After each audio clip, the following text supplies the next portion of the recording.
nanjye reka mpanure Kongo izagira perezida w'umunyamurenge cyangwa w'umututsi. Amen.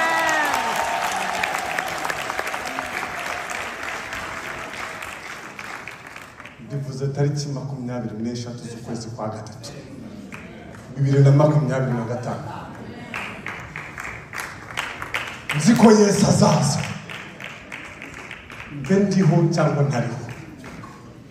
Kongo izayoborwa natwe turi ndiho cyangwa ntariho. Ariko umwana wanjye azagenda adahisha uburebure, azagenda adahisha izuru, azagenda adahisha imisoso. Imana iduha igihugu cyacu mu izina rya Yesu.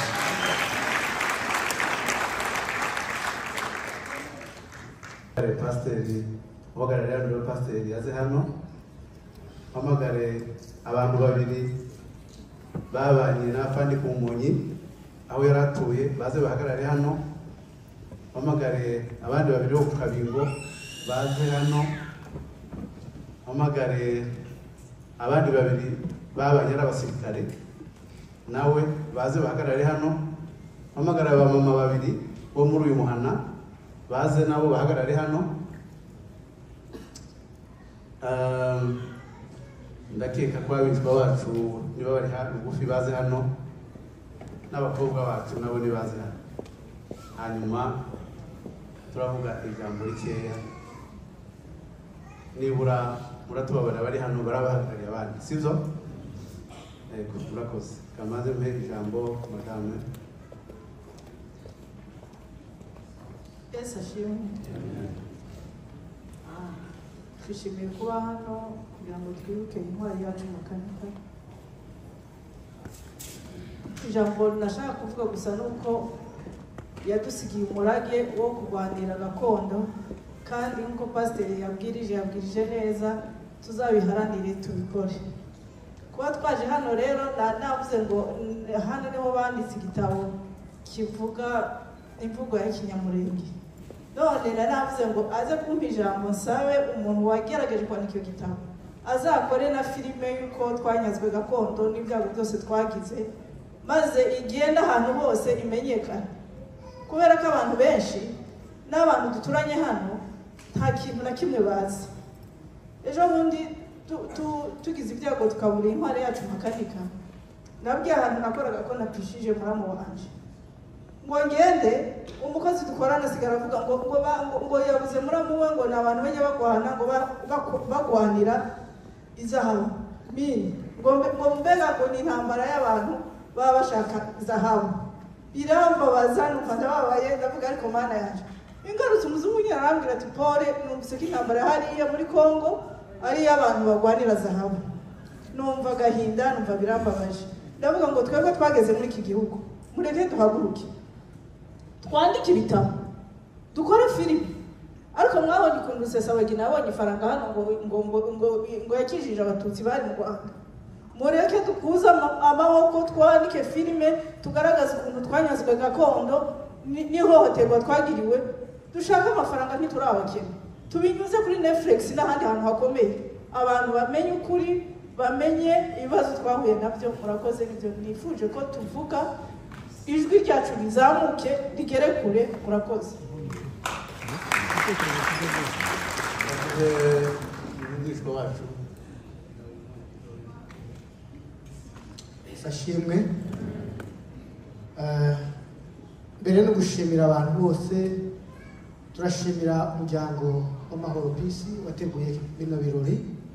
Turashimira umuryango w'abasinzira n'abamarume. Turashimira umuryango w'umufi wo kwa Kivunanga Muyomba yavukagamo. Uyu General Muyomba ni Muyomba sogokuru yagiraga abagore babiri, kaka niwe wari umugore mukuru. Nyina wa General aho yagaragaje ubuhanga buhambaye mu kazi ke. Mu kwezi kwa munani umwaka w'1996 yabaye mu itsinda ry'abambutse muri Kongo gutabara ababyeyi mu bice bya Rurambo. yakomeje gukora ako kazi mu bice bitandukanye byaho plateau ya Uvira, Baraka, Mibunda kugeza mu 1997. Mu mwaka w'1998 yaje kujya gutabara ku Ndondo aho bita za Gihamba, guhagarika ibitero bya Mayimayi byavaga aho nyine mu Gihamba. Mu mwaka w'2002 yakomeje kwerekana amateka akomeye nk'umurwanyi w'intwari, azamurwa mu ntera, na nyuma yaho yasubiye muri leta mu mwaka wa 2004.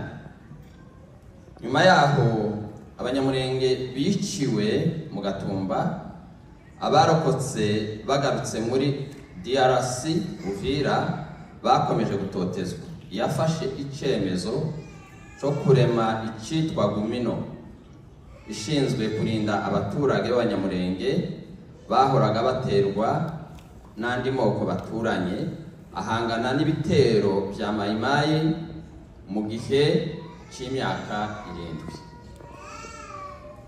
7. Nyuma haje kuba imishyikirano, basubira muri leta mu mwaka wa 2011, aba umuyobozi wungirije wa operation administration na logistique ariyo bita Admirog, yitwaga Sokola D muri Sud Kivu. Mu mwaka wa 2012 yahawe kuyobora secteur opérationnel muri Nyabibwe, ahangana na Mayimayi na FDLR n'abandi. Mu mwaka wa 2015, nyuma yo kumara imyaka 3 i Kinshasa ari kumwe n'abandi basirikari b'abatutsi babeshewe ko bakorana na M23, yahise yoherezwa gukorera Ituri, ahangana n'imitwe y'inyeshamba za Kodeko. Mayimayi yashakaga kwica abo mu bwoko bw'Abahema, aho yashimwe n'Abahema birenze kubera imirimo yahakoreye. Arakundwa cyane kugeza aho bamugabiriye inka.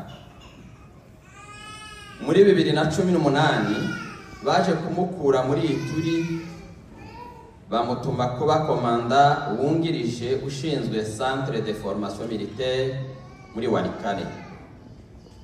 Kuva mu mwaka wa 2016 biganisha mu ntangiriro z'umwaka wa 2017, ubwo hatangijwe ibitero bigamije kurimbura abanyamurenge no kubangaza, bakabatwikira bakabica. General Michel yafashe umwanzuro wo kuva Kinshasa, ava muri leta aja gutabara iwacu. Yageze ku misozi y'Umurenge tariki ya 8 mu kwezi kwa mbere mu 2020 cyangwa 2020. Amaze kugerayo yahise atangirira ku Ndondo, ahuza abasore bose, batangira gukumira ibitero byazaga ku baturage, ari nabwo bahise bigarurira aho bita Muco hagati. General Michel yabashije kuzamura Twirwaneho mu rwego rwiza, bituma abaturage batekana mu duce twinshi two muri ho plateau. Imirimo yamuranze: yareze imfubyi zitandukanye, afasha n'abapfakazi benshi, yigishije abana benshi batishoboye basoza amashuri, yaremeye ingo nyinshi zari zarasenyutse, yagabye inka nyinshi, yavukanishije amoko n'imiryango. Yari umuyobozi mwiza w'umuhanga kandi w'umutima mwiza. amagambo akomeye yagiye avuga. Yaravuze ngo ushya iwabo ntarinda gutungirwa itoroshi.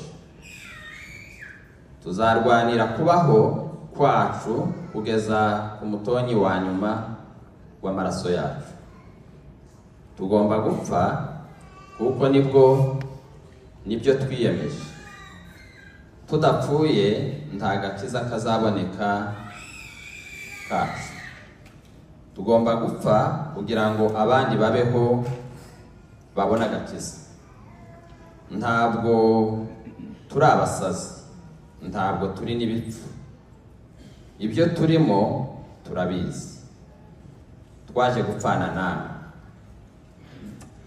Intwari yacu General Rukunda Michel yagabweho igitero gikozwe na leta ya Kongo cy'indege cyo mu bwoko bwa drone, iramuhitana n'abandi bari kumwe nawe tariki ya 19 kwezi kwa kabiri mwaka wa 2025. Tumwifurije iruhuko ridashira. Reka tubasabe mwese muhaguruke tumwibuke. Nanjye reka mpanure. Kongo izagira perezida w'umunyamurenge cyangwa w'umututsi. Amen.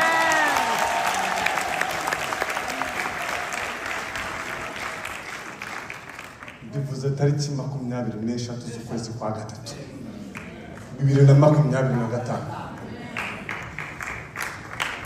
Nzi ko Yesu azaza. Mbe ndiho cyangwa ntariho. Kongo izayoborwa natwe turi ndiho cyangwa ntariho. Ariko umwana wanjye azagenda adahisha uburebure, azagenda adahisha izuru, azagenda adahisha imisoso. Imana iduha igihugu cyacu mu izina rya Yesu.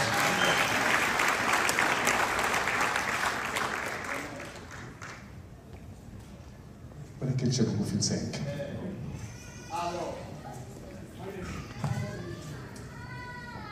Mana nzima, Abisirayeli bamaze imyaka 430 mu Egiputa. Bari batunze, bari Gosheni, bari ahantu heza.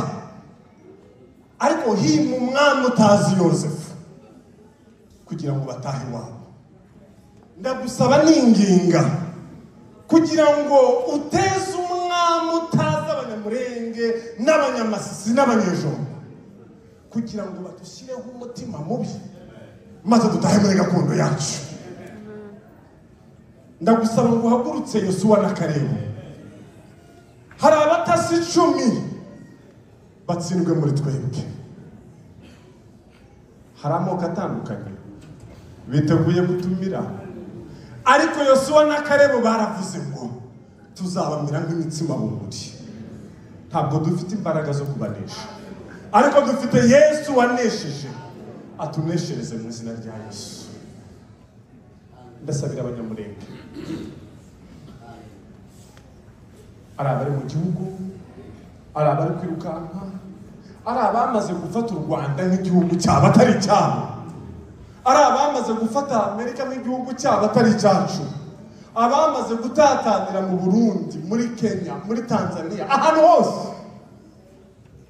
Ndakwinginze, uko wateye abana bawe ishyaka, abasigaye Ishushani igihe cya Morodokari, maze Morodokari akabwira Esiteri ati uvuge cyangwa uceceke, tuzacungurwa.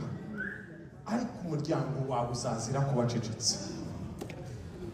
Uduhe kuvuga, uduhe kumvikana. Ndasabira abasirikare bari kurwana, basize imiryango yabo yamaze kubipfubya, abandi abapfakazi bamaze kubincike, ariko waravuze ngo ninjye mugabo w'abapfakazi kandi nkabase w'imfubyi. Dufite ubuhamya, u Rwanda rwararize rwacuze umuborogo wabakijije jenoside, natwe dukize jenoside mu gihugu cyacu. Inka zacu ziratemagurwa, abana bacu baratemagurwa, ababyeyi bacu barotswa bakagirwa muco bakabacoma bakabarya. Ariko mfite ibyiringiro n'abo bariye n'abo batutaye mu nzuzi ngo twabazaba bakiriho ntituzatanga batariho kukubona. Ariko uzandinde kugusanganira ndi muri Amerika, uzabe kugusanganira mvuye mu misozi y'iminembwe. Mfite ishyaka ryo kubona iwacu, ariko turacyahumye, abandi turacyasinziriye. Uduhumura amaso, uhumugisha umuntu wese waje ahangaha, uhumuryango w'umugisha, akazi bigomwe ubakubire. Waduhaye manu mu nkambi twari turimo, waturinze kwicwa n'inzara. Ntabwo uzatwicisha inzara turi muri Amerika. Ariko abanyamerika nubwo bafite igihugu ntibafite igihugu kimeze nk'icyacu. Ukiduhe uturinde kugurisha gakondo yacu, bisabye nizeye kandi nirindira kudutsindira. Utsindira abasirikare batwirwaneho nk'uko watsindiye Gideyoni, utsindira abasirikare ba M23 nk'uko watsindiye Yosuwa. Ugiye kuzamura amaboko y'abasirikare bacu. Utazi kuvuga umuhe gusenga, utazi gusenga umuhe gutanga amafaranga. Ufite byose dutange tutiganda. Ijambo rya Mugani harambwira ngo umunyabona azabyibuha kandi uvomera abandi n'abazavomerwa. Utuvomere kugira ngo tuvomere ababikeneye. Njambaje mu izina rya Yesu Kristo umucunguzi wacu.